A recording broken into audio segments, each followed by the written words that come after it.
Assalamualaikum dan salam sejahtera pada semua yang menonton di luar sana. Terima kasih kerana klik pada video ini. So, bila dah klik pada video ni bermaksud awak dah ready untuk belajar matematik bahagian kedua bagi bab 9 iaitu polikon asas. Untuk video kali ini, cikgu akan terangkan pada awak 9.2 sifat segitiga dan sudut pedalaman serta sudut peluaran bagi segitiga.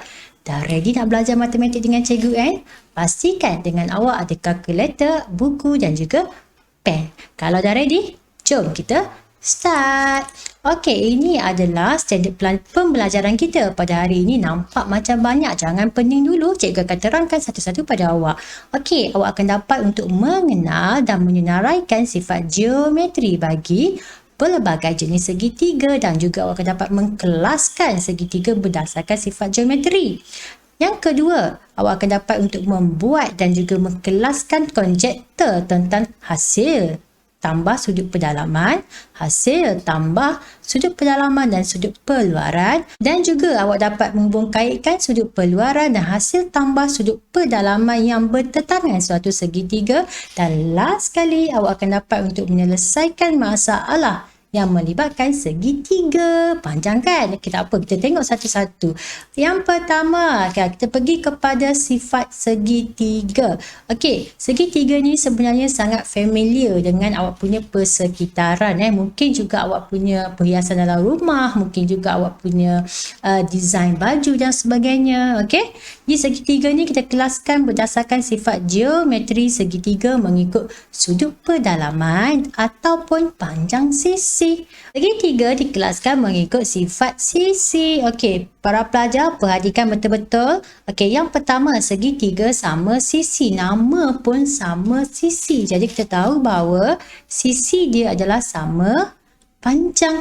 Okey, nampak tak calik kat sini? Para pelajar fokus. Okey, calik kat sini bermaksud bahawa sisi ni sama panjang lah. Okey, bila sisi sama panjang mestilah dia punya sudut. Para pelajar fokus, sudut dia pun sama besar. Jadi kita tahu bahawa sudut pedalaman bagi segitiga adalah 180 darjah. Jadi bila 180 bagi 3 kita akan dapat 60 darjah. Okey, boleh?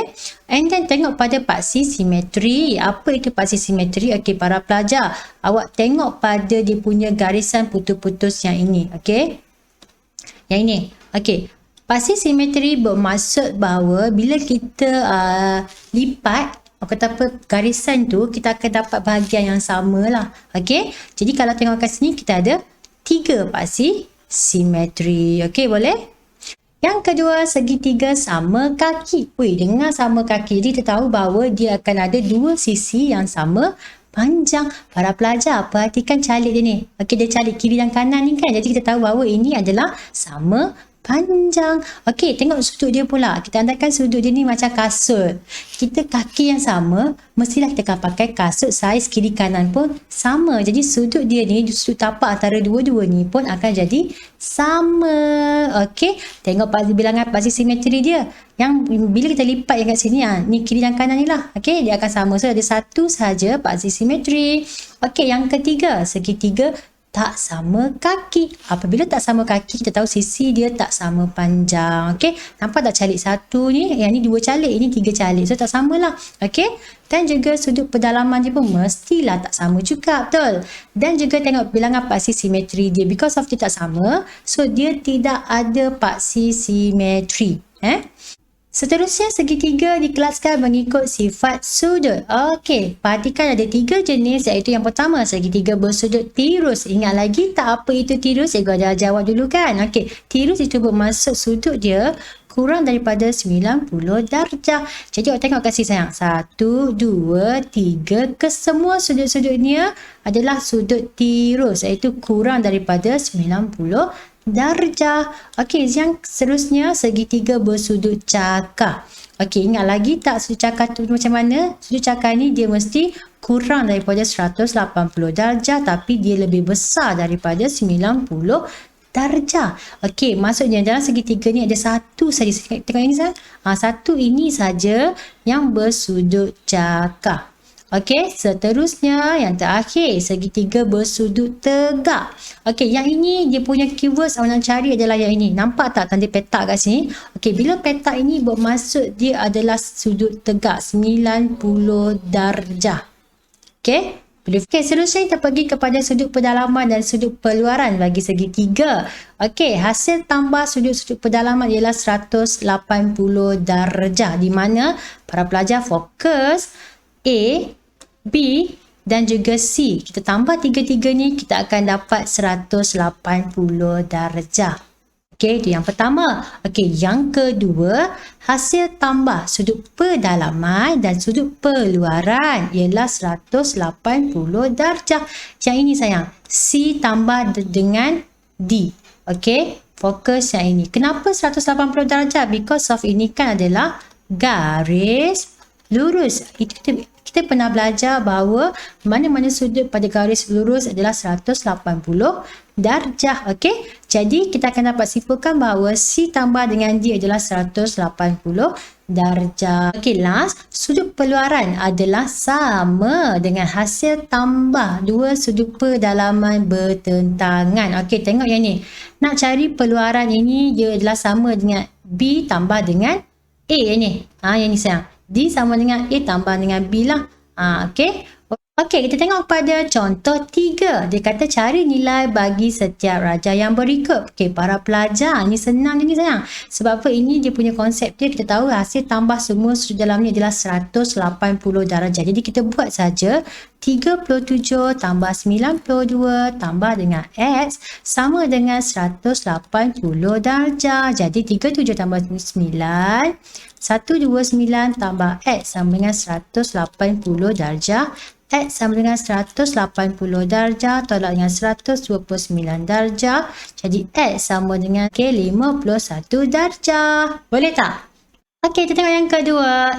X. Okey, X ni nama dia apa? Sudut peluaran. Okey, sudut peluaran ni merupakan hasil tambah antara sudut yang bertentangan. Ya Allah, senangnya dia bagi direct betul. Jadi X sama dengan 79 tambah dengan 28 darjah. Jadi X awak akan dapat 7107 darjah. Okey, nampak tak? Senang kan? Okey, soalan yang terakhir. Dalam rajah sebelah, PQRS ialah garis lurus. Hitung nilai X dan juga nilai Y. Okey, para pelajar. Bila dapat soalan macam ni, first kali awak keluarkan apa maklumat yang awak tahulah. Okey, contoh, tengok calik yang ini. Okey, apa maksud calik ni? Dia adalah segitiga sama kaki. Apabila sama kaki, sisi dia sama ni, automatik kita tahu dia punya sudut tapak dia ni kan sama. Okey, katakanlah cikgu namakan dia sebagai A, ini B. Jadi kita tahu A sama juga ni dengan B. Okey, betul tak? Okey, yang kedua, tengok kat sini X ni adalah nama dia sudut apa? Peluaran. Okey. Kalau peluaran, dia punya formula dia sama ada kita kata X sama dengan X ni tambah dengan A akan jadi 180 kan? So dah dapat X 180 tolak dengan A. Tapi A kita tak tahu lagi kan? Okey, yang kedua cara nak cari X adalah, okey, awak tengok ni, X ni peluaran dia hasil tambah Y tambah dengan 46 tambah dengan B. Ini nilai bagi X. Okey, dapat maklumat kat sini. So kita pun carilah kat sini. Okey, apa yang kita boleh buat? Nak cari X 180 tolak dengan A. A tak tahu. Tapi B. Pelajar fokus B. Dia sebenarnya satu segitiga kat sini tau. Ni jadi hasil tambah semua sudut pendalaman ini adalah 180 darjah. Jadi 46 tambah 84 tambah dengan B akan jadi 180 darjah. Jadi 130 tambah dengan B sama dengan 180 darjah. Jadi kita akan dapat B 180 tolak dengan 130 darjah. B kita akan dapat 50 darjah. Guys, formula dia A sama dengan B. So kita dapat A sama dengan 50 darjah. Jadi bila dapat A macam ni, nak cari A nilai X. Okey, tengok kat sini. X sama dengan guna yang ni lah. 180 tolak dengan 50. So X awak akan dapat 130 darjah. Okey, seterusnya nak cari nilai Y. Kita tahu bahawa yang ini tambah dengan yang ini adalah sama dengan nilai X kan. Jadi kita kata Y tambah dengan 46 tambah dengan B, kita akan dapat 130 darjah. Jadi kita tak tahu Y kan. Okay, Y sama dengan 130 darjah. Tolak dengan 46. Okay, tolak dengan B 50 sayang. Okay, so tekan kalkulator saja. Y akan dapat 34 darjah. Tada! Dah siap. Okey? Senang tak? Sebenarnya bila dapat soalan, awak jangan panik dulu. Awak cuba keluarkan satu-satu apa perkaitan yang awak boleh relatekan dengan awak punya soalan. Okey? Boleh? So, cikgu rasa itu saja untuk video kali ini. Kita jumpa lagi untuk bahagian yang ketiga. Terima kasih menonton sampai habis dan cikgu harap awak boleh buat latihan supaya ilmu tu lebih sampai pada awak. Awak boleh faham kat mana yang awak tahu, yang kat mana yang awak masih kurang faham. Okey, itu saja. Assalamualaikum.